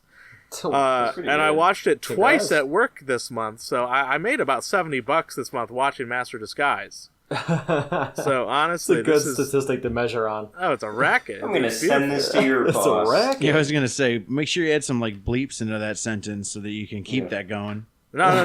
They'd love it. They'd love it. You'd love it. They'd be about it. A couple little notes before I get into the big conversation I want to have here. Pistachio's bedroom during the shaving cream beard scene with the underwear on his head does not match who he is at all. I don't know if you guys have ever looked around that bedroom, but there's there's a bookshelf behind him with an old model ship and leather-bound books on it. Okay. All right. Yeah. Well, here's my theory. Okay. What if that was Dana Carvey's bed? Because going back to my theory that this movie is more of a documentary about Dana Carvey. What if that is Dana Carvey's room? And since Pistachio is only a character, it makes sense to why he's, that's not what he would like, because that's not his room. It's actually Dana Carvey's room. Well, I actually have another note here, sort of about that theory of yours. So your theory is that this movie is about Dana Carvey, who is acting like Pistachio. He's in a sort of psychosis. I have an opposite feeling on that, sort of a swap around. What if Dana Carvey is the character? What if he's the disguise? What? What if Pistachio is the one who disguises himself as Dana Carvey when he's not in this movie? So this is just Pistachio's life? So Pistachio was on SNL. This movie would have to Pistachio is take Garth place in further Wayne's in the World. past. For Wade's World. This doesn't make any sense. that This movie is would the have to thing that take- doesn't make sense, really? Yeah. Yeah. The movie would have to take place further in the past because to be Dana Carvey for that many years, he would have to have already been a master of disguise. True. So he would have been there way before George Bush was president. But we already know that through Energico you can distort time. That is facts. We All have right, I'm established sorry. that. I'm really having trouble with this. I don't know if I agree with this. I mean, it's a bit of a stretch, I will give it.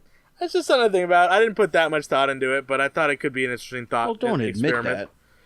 that. Yeah. We don't put thought into anything on here. Are you kidding me? I had to put so much thought into this fucking Energico STD shit just to get a all right. I took the last 2 days off of work just to study on this movie. What the fuck? Yeah, way to throw it in, Michael. It's like, listen, boss, I'm taking a Master Disguise Day. It's like, well, we don't offer that. Yes, we do. Check the contract. We do I now. literally had to ask my hardware store boss, like, could I get the day off? He's like, what are you up to? He's like, I'm watching The Cat in the Hat all day for a podcast. And he's like, what? I was like, just give me the day off. Just give it to me. Just give it to me. Don't have questions. Need this, man. I don't want to Just get in this shut the fuck up and give me the conversation. day. I don't know. Okay, the guy at the party during the Mr. Peru scene, after Jennifer's like, oh, can I go to the bathroom? She walks away, and the random extra just goes, lovely woman. Lovely woman. We've never talked about that. That's really weird. That's just a bizarre line read. I don't like. Yeah. There's a lot of like bizarre lines in this movie that just get sort of thrown in there. Yeah, and I that is feel a like that weird one one. has kind of gone under our radar this whole year, so I want to highlight it. How fucking weird that is. Hold on, are you saying Jennifer's not a lovely woman? No, she definitely is. It's just a Okay, weird thing. Like, Wait, what's a line worse- reading? It's just a weird thing to say. What's a worse lovely line read? woman. That or the Jessica Simpson one? I mean, I like- Jessica listen, Simpson hold is on. probably worse. I like the Jessica Simpson one. Oh, You you're like making it. fun of me for simping on Gammy Num Num. Wait, which line specifically? The one where she's like, "You're That- insane." Yeah, that one. I love the "you're insane."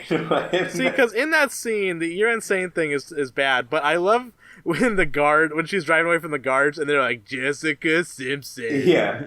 Like they just say her name in case we didn't know who it was. While I we're think talking it's a about good line. crazy lines. Oh, sorry. No, go. No, you go. You Okay. go. We're talking about crazy lines. I had one more note I forgot to say. That during the Master of Disguise, I think it's like whatever the one's playing when he's doing the montage of learning It's his the disguises. MASTER of disguise. Watch them in front of your eyes. That one. Is that Master Yeah. Part 2? Yeah. I think it's part 1, Is it? right? And then part 2 is playing during the credits. Oh yeah. Yeah. But in the song, he is singing, he had to learn the way, and he turned into a fat guy and flew away. You're shaking your head like no way, but listen up to what I say. That's being sung literally while he turns into a fat guy and flies away. Yeah. It's yeah, a beautiful that's art. thing. That's Why do you bring beautiful. this up? You brought this up during bad line reads. That's a Yeah, what good- are you talking Why- about? I said That's during pretty crazy great. lines. All right. All right. He Yeah, turned into crazy a fat good. guy and he flew away. It was It's- just like, I was like, oh, that is what's happening right now. Yeah. I am shaking my head true. going, no way. No That's way. me. How did he know? Watching me.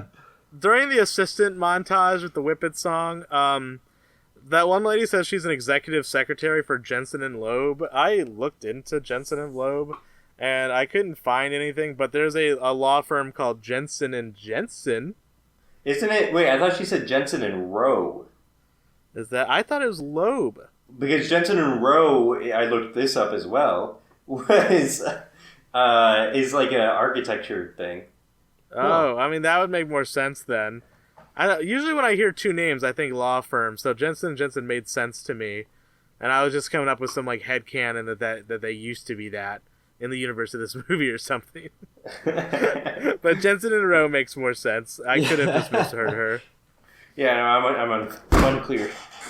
I don't know. He's My got the notes facts here. down. Viewing 42 with for me was with Michael in his house. Yep. The morning after we went to like a midnight movie screening. It was fine. You know, it's always better when you're watching with people. Yeah. It helps a lot. Little things. I don't know. I've been paying more attention to the background. In the scene where they're digging through the dumpster, and he's got those dope glasses on, there's a bunch of random circus posters up in the background Right. for the Cabrini Circus. Okay. I just noticed that. I wanted to bring it up. I mentioned the fucking boxing posters in the last episode, so I wanted to mention this one. Yeah. We've talked about this before, but Bowman's henchmen actors are different in like every scene. Yeah.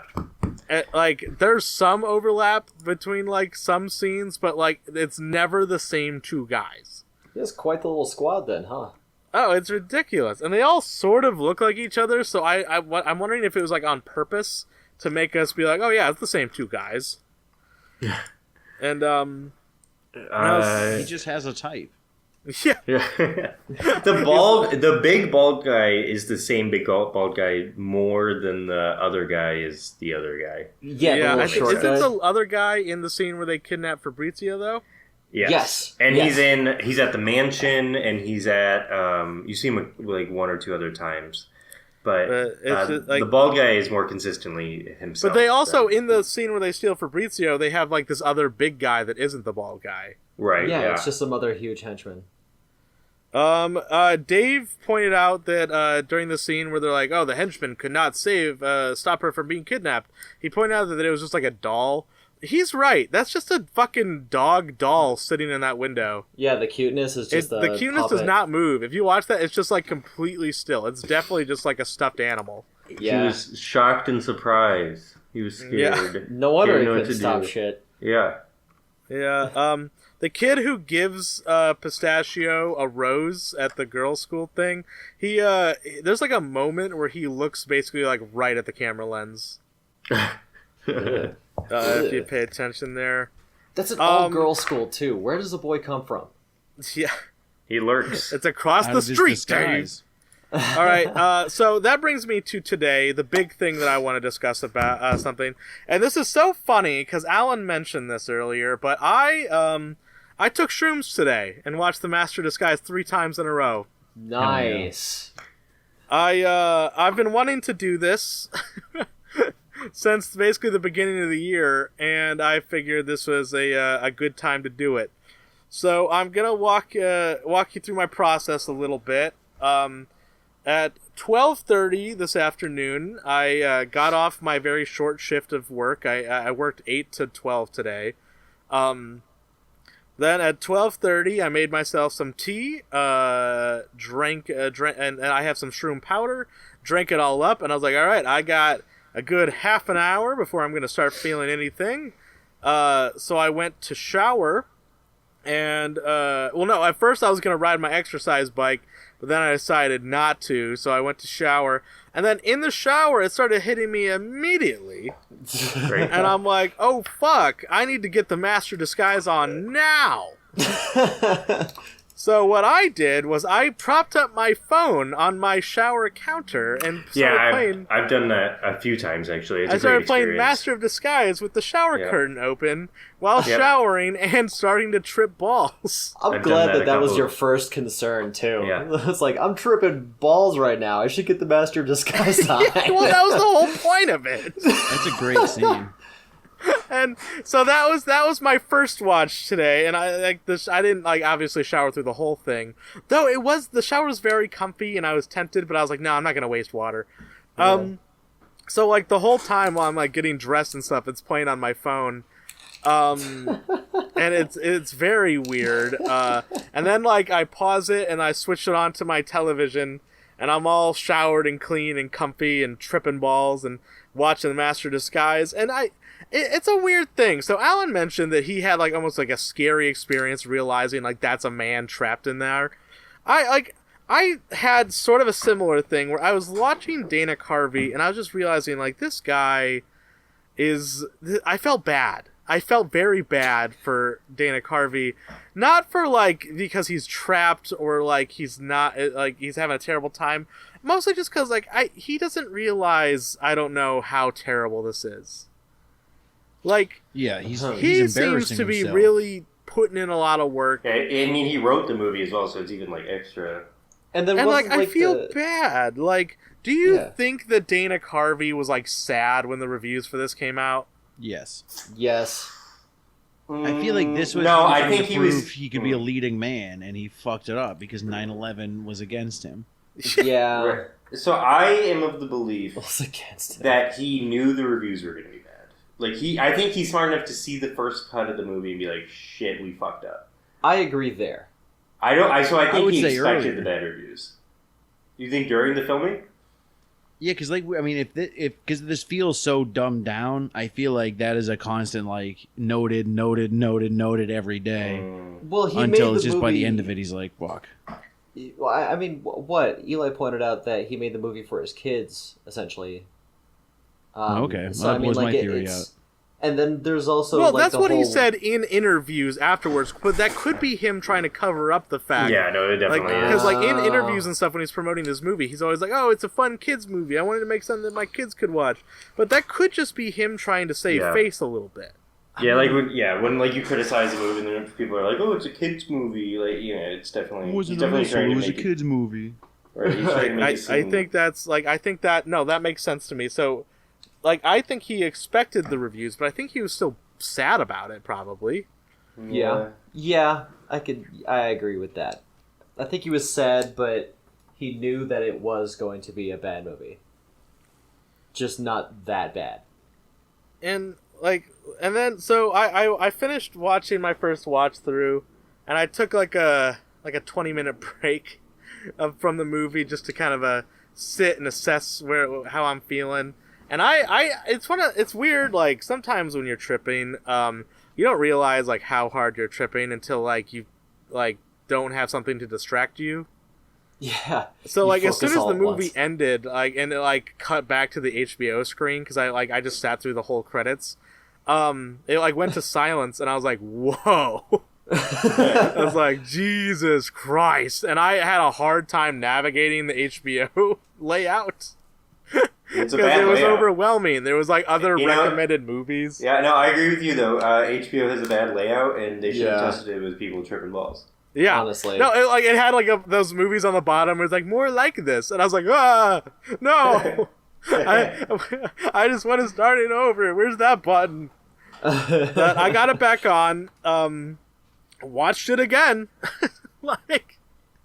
And by this time I'm like, like in it, like it's no longer the come up, like I am in the trip, and it is like it's a bizarre experience because it's like simultaneously like an amazing watch experience of this movie, but also like it's just like it really emphasizes how bad everything is.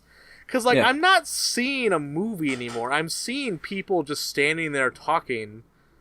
And like it just like it comes off as very unnatural. You just like it really emphasizes like I don't know, if this person was in the room with me talking like that, I'd be like, dude, what the fuck is wrong with you? Like you're not a normal person. No, like sir, are you okay? Like it's like, dude, like get out of my face. Like you are obviously not like safe to be around. And like I started to get really introspective, and I'm like, why am I doing this? What kind of person am I? What am I gaining from this? Am I a different person than I was at the beginning of this because of Master Disguise? Yes, you're stronger. You're stronger. I don't think so. It's like it feels like I haven't changed much other than just the fact that like I happen to have watched this movie this many times. It was like a weird introspective moment. Where I was like thinking about, I was like, why did we even do this? Like, what kind of people does this? It's funny we had similar moments, but it seems like we came to different conclusions. Yeah, very much different. And then I watched it a third time. Nice. And by this time, I'm coming down. Like, for those that don't know, if you drink it with a tea, usually shrooms go a little bit faster, so it's only about like a 4 or 5 hour trip. So I watched it the third time. It wasn't quite as enjoyable the third time in a row. Go figure. But I was still in a very, very good mood. Like I had a very good day today. But it was Oh, I also want to say that Michael called me right near the end of my second viewing. Yeah, and I was like, "Hey, can we make a plan for this?" And he was like, "Yeah, we definitely can, but not right now." I didn't want to spoil like for the podcast. And then he was like, "I'm not in a state of mind where I can discuss it." I was like, "Oh, did you take mushrooms?" And he was like, "I can't say anything until the podcast."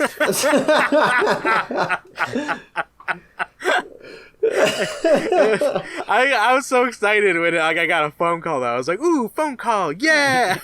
Yeah, you were really excited when you picked up the phone. Actually, I was stoked. I was like, "Yeah, someone called me."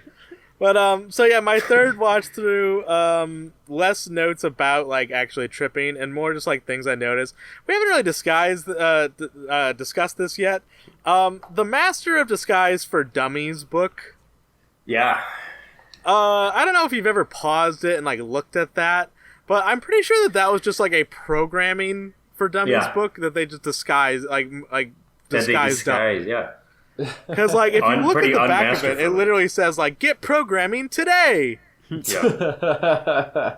But even like, and it's kind of impressive though. It's a pretty good prop because if you even like some of the small print does say Master Disguise on it and like disguise stuff, which is why it's weird that the big red thing on the back says like programming. I think they just didn't do the back. They didn't think about it. Yeah, well, even no, Well, part yeah, of the a back production does designer have a should. disguise thing in the small What print. the It says fuck? like disguise. Then what the hell? Yeah, exactly. It's like, huh. And and then like the in-universe like implications of that book is like, do they own the company that publishes the For Dummies books? Yeah. They control just ripped it off. information. It's just a bootleg. Yeah, I think it's a Shit. bootleg. Yeah. Maybe that's why it's the program. It says programming because they took a programming cover and made it their own, but didn't do a good job at it. And because you have to program disguises into yourself. Right. Oh man! yeah. Whoa! Well, it also mentions that it comes with like a CD-ROM. Yeah. Suppository. Like a lot of For Dummies books did. So I'm really curious what was on that CD-ROM. just a bag of cherries. A bunch of JPEGs of cherries. just a bunch of screensavers of like cherries flying across your screen. Oh, with the little wings. Yeah, like the Toasters one. There's Shout one out. mini game where you can build a sundae. Yeah, Yeah. exactly. Put a cherry on top. But yeah, so that's basically it for all my notes. The big thing was the fact that I fucking did it. I took a hallucinogen and watched Master of Disguise 3 times, and I didn't get any sort of giant revelation out of this, but I did come out of it, I guess, sort of having more of a respect. Like it felt like I hung out with this movie today. Like if That was a big part of it. Yeah. well, it makes like it kind of felt like the movie was my buddy today. Like it's a weird buddy, a buddy that I wouldn't hang out with very much. But you know what? Like he's not so bad. He's all right. This guy's all right. I whatever. He was my partner today in this, and I'm thankful for that. I guess that's all I have to say about it. Dave. Dave. Yeah. I guess I'll wrap it up. Mine's more like short and sweet. Now, as we all are here, we are famous fans of The Master of Disguise 2002. Of course. I think Big each fan. of us, in our own unique way, take a part of this with us home every time we leave this podcast, right? Mr. Peru. Yeah, exactly. Like, and I even have a note here for this recent band of watches. I love the Mr. Peru dance scene because watching a different background dancer keeps me sane. It's a good scene. Okay. Like my favorite That's is a the good dude who scene. does like the finger guns and Yeah, like the huge finger arm guns is extension. cool. Yeah. Finger guns is always cool. Can we all just agree on that? Yeah, finger Yeah. guns is Yep. easily the best thing you can do in your life. Ever. Pretty sweet Ever. move, not gonna lie. Can I just say that I think the coolest way to do it is to snap into it. Oh, for sure, yeah. Oh, of Oh yeah, course. yeah. The snap to finger gun Yeah, well, double combo. that's a get, Alan. You don't even have to say that. Hey man, Yeah. I just this is the first time we've all talked. I just wanted to make sure that we're all like on the same page. Oh, Yeah, yeah. absolutely. Okay, I respect that. Yeah. but it's a given. How dare you assume less of us? Well, I mean, sorry. I'll let it slide this time. I'm All right, sorry. thanks, man. Just don't let it happen again. Sure. The kiss scene sucks. Yeah, And it's a rough scene. the only redeeming part of that scene that makes it bearable to watch at all is Jennifer just dunking on Pistachio. At the start of it, yeah. Yeah. Yeah. He's like, before It's- today, I thought you were the worst human being on planet Yeah. Earth. You disgusted me. My vagina dried up in your presence. But I wish it but ended now- there, honestly. I know, I wish it ended before but now. Honestly, it would be a better scene if she just said all that and then she's like, "Good night." All right, bye. When I first met Anyway. you, I thought you should be put out of your misery because what were you doing walking around this earth with the rest of us? Like, what You the make fuck? And I my still life think Work that- tomorrow. My boyfriend has my car. Can I still get that right? But yeah, it is. I do have to say, I could have kept this to myself, but for the sake of personality and who I am, I have to come out and say it. I throw myself on the mercy of the court. I missed a viewing. What? Oh. I missed knew it. a Okay. viewing. You know what pisses me off about this? I remind every fucking week to get your viewing in this week because I know that they don't. They cut it close sometimes. All right. I've got it I close a missed few it. times, but I've never missed one. No, and I said to Dave once, Dave, you need to watch it. I think you're about to miss a viewing, and he was like, I'm fine. Dave, Now, was it that but- time? Wow. No, it was not that time, but it Okay. was. It was actually 2 weeks ago that I missed. Wow. Yeah, like you I need to said- watch it 3 times in a day. Yeah, yeah, right? So That's That's what the I punishment. actually, I wanted to go last because I'm throwing myself on the mercy of my peers here. The deal. master of the cat in the hat, the master of the disguises. What is my punishment? I What think is 3 in a deemed day. Acceptable. 3 in a day, back to back. You have to make one sitting of it. You can't do morning, afternoon, and night. You have to do 3 back to back to back. You have to do what I did, but you have to do it sober. I Sober? think you have to watch it at a quarter speed. Oh, once at a quarter speed? How long did that take for you? Like 5 hours? Yeah, it was Ooh. 72 minutes. So Okay, Dave, about you know 5 what? Hours. Dave, we'll give you a choice. Oh, 3 times in one day, back to back to back, no stopping. And you have to be sober or 25% speed, and you can get moderately high. Not excessively, moderately. No, you got to let him get excessively high. Excessively? Yeah, I I don't know. that should be because part of the 1/4 punishment, quite speed, frankly. That's making this movie like 5 hours long. I think we should have him 1/3. Okay, 1/3 or 3 times in a row. Sober Oh. for 3 times in a row. I'll do 1/3 speed if somebody can help me out. I will send you the file. I'll work on it right after this. We can I do gotcha. that for you, Dave. I accept my punishment as the lore Wow. master. Wow. I This know, is, like I might even That's lose good my on you, title. Dave. Yeah, we're going to have to present it to the council. I was nervous. Like I genuinely thought I could get away with this, but at the same time, there was like this burning inside of me going. You have No, and to, we you have to be appreciate you honest." being honest, Dave. I want you to know that.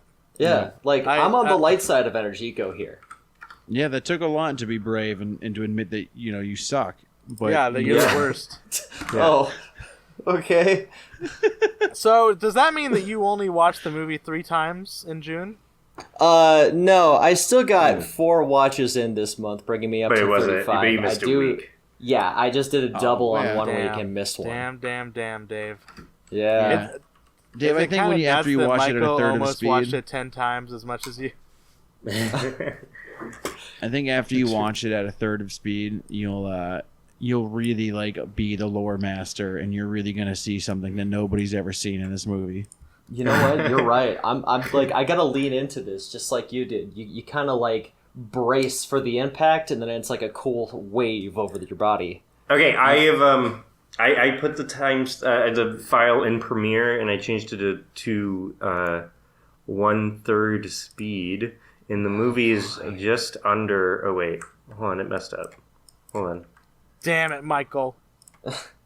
Okay, it's almost 4 hours. Oh my god! It's 3 hours 45 minutes. It's The Irishman, but better. Yeah. Yeah. Wait. Okay, I'm gonna give myself just the little extra added punishment. I have to watch all the way to the last end credit scene. Okay. Yeah. Sure. Just as You like a guys fair not punishment. watched it to the end every time. Not every. Not We've every talked about time. this.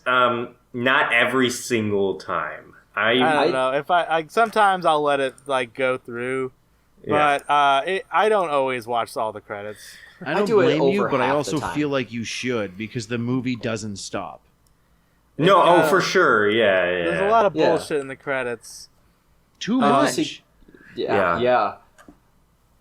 But the majority, I'd say about like over half the time I watch the credits, but that's not required here. It's it's suggested. I did, but I was also unaware that I was only doing it for the month, so it wasn't the same punishment. Yeah. It's oh my god. The credits. Yeah. Okay, do you guys think the credits are some of the worst parts of this movie? Yes. I wish they had the toy character in still. That's Well, the it's only- like- Yeah, so- may or Me may too. not. It's so fucked up they keep you there. They're like, oh no, the movie's not over. We still have more. No, we still have Right. more. And then they berate Yeah. you at the end. Yes, Yeah. like just let us leave the room. Yeah, they do. They're like, hey, you're still here? What the fuck is your problem, you Yeah, fucking get outta bitch? here. Hmm. Dumbass. I thought that was weird when the slapping dummy man gave me the middle finger. Yeah. But, you know, that's show business, baby. Baby. Dave, do you have any more notes? No, I just that I accept my punishment and I feel it is just. I will come out of this stronger for next episode. Promise. I'm so excited to see what becomes of you after you change into a new man after watching this at 1/3 Thank you. speed. This is my spirit journey transformation. This is bad. Your vision 4 quest. hours of this movie is pretty rough. You Honestly, guys though, Dave. all did my favorite like aspects of the Cat in the Hat, from the daily thing to the mushrooms thing. Now the 3rd speed. Yeah. Alan has Alright. influenced us a lot today. We Yeah, I embody think parts of your negatively. I'm character. gonna be honest. Oh, dude, Yeah. that's the way I always influence people. Yeah, it's, Always negatively. Like, It's I feel always like you're "I'm like- worse than you." Like, I feel like you're the kid who's like, I'm waiting for my mom outside of like school in 6th grade, and you're like the kid who's like fucking with me a little bit, you know? No, that's not And, true. like- I wouldn't bully someone. Not until I was later in life. Not until I was done being bullied. Right, okay, all right, yeah. All right, then I guess we can start wrapping it up. Alan, would you like to promote your shit here? Yeah, you can find me on Spotify, Alan Richardson. I have a band Noisebreaker you can find on Spotify. I have a sketch group, The Dirt Men. You can find my stuff on YouTube, and just follow me on Instagram, 10 Gallon Mr. Allen, because this September I'm going to be releasing an album of music I wrote and recorded while watching The Cat in the Hat. Oh yeah.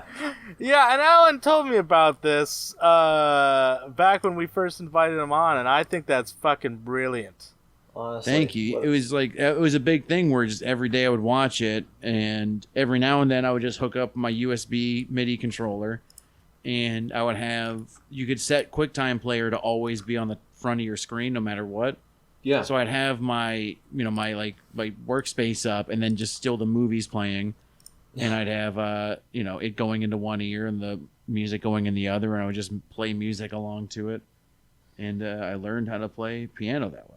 And fun it's very thing. funny because ever that's- since you mentioned that to me, I've actually considered doing something similar for Master Disguise, but I don't know. I'm not going to commit to that because, like I said, I don't want to negatively influence how much I like making music.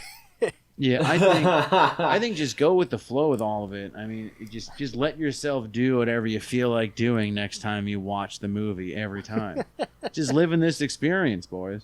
But I was happy to have created something while I watched it and experienced it, because then I put it away for a year and took it back out, and I was like, this music is so fucked up. And even ones where I've shown people like, oh, I made this chill song. And I'll play it, and they'll be like, this is terrifying sounding. I'm like, oh, I'm sorry. I thought it was like a fun thing. Yeah. Are you okay? I got that. I get that a lot. I got that. I still do. Well, Alan, thank you so much for being Yes. Thank on. you guys. This Seriously, was a blast. Thank you. Yeah. Oh, thank you. real quick. Do your top 3 disguises. Oh, top 3 disguises? Well, let's Yeah. see. Oh, man. I'm trying to think of the 3 and the 2, because the 1 is, Give me none. Yeah, no. Num Nums is like so far at the bottom. Yeah, bottom. With the turtle, because the turtle fills me with sadness in like a way that I just like. I think it might be the Indian character, then Gammy Num Nums, then the turtle for maybe the bottom 3. Yeah, that's fair. That hurts.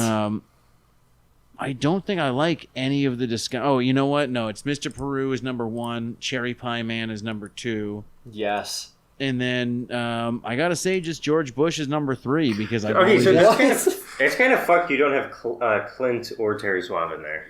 Michael, do you keep saying Clint? Isn't it Quint? It's Quint. Oh. With a I Q. thought it was Clint literally this whole time. All of my notes say Clint. Every time I've referred to this man, I've said Clint. I'm gonna kick your ass, buddy. 79 watches in, it's been Clint. Yeah. He learns something new every time. I don't like Terry Suave. I really don't like. The only reason I like the George Bush one is because it's just like, here's a Dana Carvey impersonation he always did. And it feels so lazy, but it is like, oh yeah, it was Dana Carvey in this movie, wasn't it? Oh yeah. It's like, oh yeah, I did like this guy. Well, that's why I turned this on. Oh yeah, Dana Carvey has been funny in other things. Not right now or in this character, but he was in episodes where he did this character. So one thing I forgot to bring up, I found out recently that my father listens to Dana Carvey's podcast pretty regularly. Oh, wow. And last episode, you literally said, "Who the fuck listens to Dana Carvey's podcast?" Yeah. You guys gotta try to get in touch with someone from this movie. Yeah, well, we're trying. Hopefully it works out. I broke into a Twitter war with Alec Berg, where he called me insane for a long time. Yeah. That's beautiful. Okay. Goodbye, everybody. Episode 7 done. We're done. Mr. We're done Peru forever. All right, all you turtos and turtettes. That's the show. Have yourself a wonderful evening.